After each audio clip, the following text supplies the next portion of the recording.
Hello అండి, అందరికీ నమస్కారం. మన చందమామ కథలకు మనసారా స్వాగతం. ఇప్పుడు మనం చెప్పుకోబోతున్న కథ దండాల రాముడు. రచన ప్రముఖ రచయిత్రి వసుంధర గారు. ఈ కథ అక్టోబర్ 2003 చందమామలో ప్రచురించబడిందండి. ఇక కథలోకి వెళ్దామా మరి. రాముడు అనేవాడికి జమీందారు దివాణంలో బంట్రోతు పని దొరికింది. అందుకు సాయపడిన చెలమయ్య వాడితో, నువ్వు మంచివాడివే, కానీ మర్యాద తెలియదు నీకు. జమీందారు గారు కనపడగానే వెంటనే దండం పెడుతుండాలని మాత్రం మర్చిపోకు అంటూ ప్రత్యేకంగా చెప్పాడు.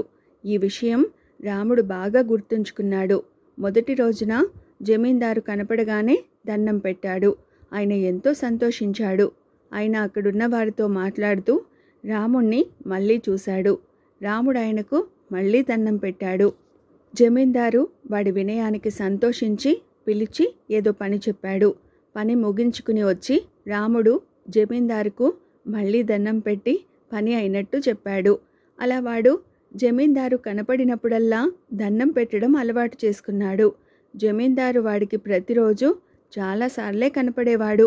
అంతేకాదు, జమీందారు మళ్ళీ రాముడి వైపు తిరగగానే వాడు వెంటనే ఆయనకు దండం పెట్టేవాడు. జమీందారు వాడి వినయానికి మెచ్చి తనకు అంగరక్షకుడిగా నియమించాడు. అప్పటి నుంచి వాడు జమీందారు వెన్నంటే ఉండసాగాడు. మామూలుగా జమీందారు ముందు నడుస్తుంటే రాముడు వెనకాలే నడిచేవాడు. వాడితో ఏమైనా చెప్పాలని తల వెనక్కు తిప్పితే రాముడు వెంటనే ఆయనకు దండం పెట్టేవాడు. ఏదైనా ఆలోచిస్తున్నప్పుడు జమీందారుకు అటు ఇటు పచార్లు చేయడం అలవాటు. రాముడు అక్కడే నిలబడి ఆయన వెనక్కు తిరిగి తన వైపుకు వచ్చినప్పుడల్లా వాడు ఆయనకు దండం పెట్టేవాడు. ఒకసారి జమీందారుకు మెడ నొప్పి చేసింది. మెడకు వ్యాయామం కావాలని రోజు కాసేపు ఆయన మెడను కుడి పక్కకు ఎడమ పక్కకు తిప్పుతుండాలని వైద్యుడు చెప్పాడు. అలాంటి సమయాల్లో రాముడు ఆయన కుడి పక్కనే ఉండి ఆయన తలను కుడి పక్కకు తిప్పినప్పుడల్లా దండం పెట్టేవాడు. రాముడి దన్నాల గురించి దివాణంలో అందరికీ తెలిసిపోయింది. ఎందుకంటే వాడు దన్నాలు పెడుతున్నది సాక్షాత్తు జమీందారుకు. జమీందారు కూడా దన్నాలు వద్దని రాముడికి చెప్పలేదు. చూస్తూ చూస్తూ తనకు లభించే మర్యాదను తగ్గించుకోవడం ఏ ప్రభువుకు మాత్రం ఇష్టం ఉంటుంది. ఒకరోజు తెల్లవారుజామున జమీందారు ఊరికి సమీపంలో ఉన్న పొలాలకేసి వెళుతున్నాడు. రాముడు ఆయనను అనుసరించి నడుస్తున్నాడు. అలా కొంత దూరం వెళ్ళాక ఉన్నట్టుండి దొంగ ఒకడు వెనుక నుంచి వచ్చి రాముడి కాలు మీద తన్నాడు. రాముడు కిమ్మనకుండా కింద పడ్డాడు. అదే అదనగా దొంగ ముందుకు వెళ్ళి జమీందారు మెడలోని గొలుసును గుంజుకున్నాడు. ఆయన ఉలిక్కిపడి వెనక్కి చూస్తే కింద పడి ఉన్న రాముడు ఆయనకు దండం పెట్టాడు. రాముడు లేచే స్థితిలో లేడని జమీందారు తనే దొంగ వెంట పడుతూ, ఒరేయ్ రాముడు, తొందరగా లేచి దొంగను పట్టుకో అని కేకలు పెట్టాడు. ఆ కేక వింటూనే రాముడు లేచి నిలబడ్డాడు. వాడు పరుగు పరుగున పోయి దొంగను పట్టుకునేందుకు 2 చేతులు సాచాడు. అయితే దొంగ రాముణ్ణి తప్పుకుని పక్క నుంచి పరిగెత్తబోయాడు. రాముడు పక్కకు కదిలి వాణ్ణి ఆపేవాడే. కానీ ఆ సమయంలో దొంగ కేసి వస్తున్న జమీందారు కనిపించాడు. అంతే, రాముడు అప్రయత్నంగా 2 చేతులు జోడించి ఆయనకు దండం పెట్టాడు. అది అవకాశంగా తీసుకుని దొంగ శరవేగంతో పారిపోయాడు. జమీందారుకు చాలా కోపం వచ్చింది. చేతుల దొంగను విడిచిపెట్టేశాడని రాముణ్ణాయన మందలించాడు. అయితే రాముడు చేతులు జోడించి, అయ్యా, తమరు కనపడితే దండం పెట్టకుండా ఉండలేను. అందువల్లనే దొంగ తప్పించుకుని పారిపోయాడు. నేను దండం పెట్టడం తప్పైతే చెప్పండి, అలవాటు మానుకునేందుకు ప్రయత్నిస్తాను అన్నాడు. నీ దండం వల్ల 3 కాసుల బంగారు గొలుసు పోయింది అన్నాడు జమీందారు కాస్త కోపంగా. వెంటనే రాముడు, ఆ దొంగ ముఖం నేను చూశాను. వాడు మనూరు వాడే, పేరు తెలియదు. మళ్ళీ వాణ్ణి చూస్తే గుర్తుపట్టగలను. కాబట్టి తమరు చాటింపు వేయించండి. రాముడు దొంగను గుర్తుపట్టాడని మర్యాదగా గొలుసు ఇచ్చేస్తే తమరి విషయాన్ని అంతటితో వదిలిపెట్టేస్తారని, లేకుంటే ఊరందరినీ సమావేశపరిచి అసలు దొంగను పట్టి కఠినంగా శిక్షిస్తానని ఊరి వాళ్లకు తెలియచేయండి అన్నాడు. జమీందారు ఆ విధంగా చాటింపు వేయించాడు.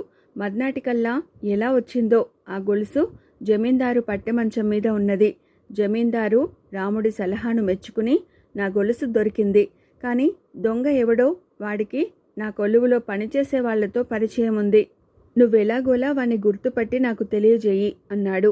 దానికి రాముడు ఒక్క క్షణం తటపటాయించి, అయ్యా, నిజానికి నేను దొంగ ముఖం సరిగ్గా చూడలేదు.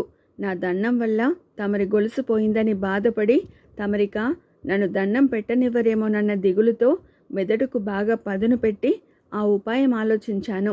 నేను దొంగని గుర్తుపట్టలేనని నాకు తెలుసు, కానీ దొంగకు తెలియదు కదా. పట్టుబడితే తమరు కఠినంగా శిక్షిస్తారని భయపడి వాడు గొలుసును తమకు చేరే ఏర్పాటు చేశాడు అన్నాడు. నీ చేతులకు దన్నాలే కాదు, నీ బుర్రలో ఉపాయాలు దండిగానే ఉన్నవి. నువ్వు దొంగను సరిగ్గా చూడనప్పుడు విషయం నాకైనా చెప్పలేదేం అని అడిగాడు జమీందారు. అయ్యా, అసలే తమరు నా మీద కోపంగా ఉన్నారు. అప్పుడు దొంగ ముఖం చూడలేదని చెప్పడం మంచిది కాదు. అదే కాక నేను దొంగ ముఖం చూశానన్నాను కాబట్టే తమరు చాటింపు వేయించారు. లేకుంటే తమరు నా ఉపాయం మీద నమ్మకముంచేవారు కాదు అన్నాడు రాముడు. జమీందారు వాడి తెలివిని సమయస్ఫూర్తిని మెచ్చుకుని, ఒరేయ్, నాకిప్పుడెంతో సంతోషంగా ఉంది. వంటశాలకు వెళ్ళి ఈరోజు భోజనంలోకి 2 రకాల తీపి పదార్థాలు చేయమన్నానని నా మాటగా చెప్పు అన్నాడు. రాముడు వంటశాలకు వెళ్ళి ఆ విషయం చెబితే వంటవాడు సరేనని, ఇప్పటికే పూర్ణం బూరెలు చేశాను, రుచి చూసి ఎలాగున్నాయో చెప్పు అంటూ వాడికొక బూరె ఇచ్చాడు. రాముడు అది తిని ఆశ్చర్యపోయాడు. అలాంటి రుచికరమైన బూరె అంతవరకు వాడెక్కడా తిని ఉండలేదు. ఇంకొకటి అడిగి తినాలనిపించినా మొహమాటం కొద్దీ ఊరుకున్నాడు. అయితే వాడి అదృష్టం కొద్దీ తన దగ్గరకు తిరిగి వచ్చిన వాణ్ణి కొద్ది క్షణాలకే మళ్ళీ జమీందారు వంటశాలకు పంపాడు. వంటవాడు వాడికి ఇంకొక బూరె రుచి చూపించాడు. ఆ రోజు జమీందారుకేమైందో రాముణ్ణి ఆగకుండా వంటశాలకు పంపుతూనే ఉన్నాడు. వెళ్ళినప్పుడల్లా రాముడికి వంటవాడొక బూరె రుచి చూపించసాగాడు. 10-12 బూరెలు తినేసరికి రాముడికి మొహం మొత్తి ఇంక వద్దన్నాడు. వద్దనకూడదు, ఇది నాకు జమీందారు గారి ఆజ్ఞ అన్నాడు వంటవాడు. అస్తమాను బూరెలే తినలేకపోతున్నాను, పోనీ ఇంకేదైనా రుచి చూపించు అని రాముడు వంటవాన్ని వేడుకున్నాడు. ఏమో మరి, జమీందారు గారు నీకు బూరెలే రుచి చూపించమన్నారు. మరేమైనా వంటకం కావాలంటే పోయి ఆయన్నే అడుగు అన్నాడు వంటవాడు విసుగ్గా. రాముడు మరి బూరెలు తినలేక జమీందారు గారి దగ్గరకు వెళ్ళి ఆ సంగతి చెప్పాడు. బూరెలు నీకు చాలా ఇష్టం కదా అన్నాడు జమీందారు. అయ్యా, ఇష్టమే, కానీ ఒకే రోజున అన్ని తింటే మొహం మొత్తుతుంది కదా అన్నాడు రాముడు. ఆ జవాబు విని జమీందారు చిరునవ్వు నవ్వి, ఒరే, నువ్వు నా మనసుకు ఆహ్లాదం కలిగించాలని దండం పెడుతున్నావు, అదే నాకిష్టం. నేను నీ పొట్టకు ఆహ్లాదం కలిగించాలని బూరెలు పెట్టించాను, అవి నీకిష్టం. మనసుకైనా మనిషికైనా మితి మీరితే మొహం మొత్తుతుంది, తెలుసుకున్నావు కదా అన్నాడు జమీందారు. అప్పటికి రాముడికి అసలు విషయం అర్థమైంది. ఆ రోజు నుంచి వాడు జమీందారుకు రోజుకు 2 సార్లే దండం పెడుతూ పరిమితిని పాటించసాగాడు. అయితే వాడికి దండాల రాముడు అన్న పేరు మాత్రం అలాగే ఉండిపోయింది. ఇదండి ప్రముఖ రచయిత్రి వసుంధర గారు చందమామలో రచించిన దండాల రాముడు అనే కథ.